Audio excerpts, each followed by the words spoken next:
Hello friends, welcome my new video.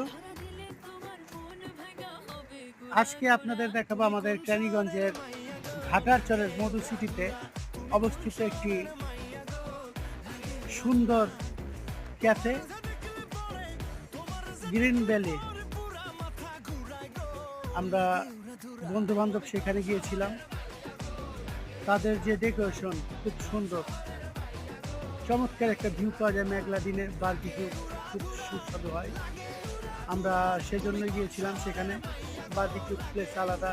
আমরা যে বন্ধুরা এখানে অপেক্ষা করছি খাবারের জন্য। এরপরে আমরা চিকেন বারবিকিউ এবং গার্লিক নান উইথ সালাদ খেয়েছিলাম, বেশ ভালো লেগেছিল। ধন্যবাদ সকলকে। আমার ভিডিওটি পছন্দ হলে চ্যানেলটি সাবস্ক্রাইব করুন।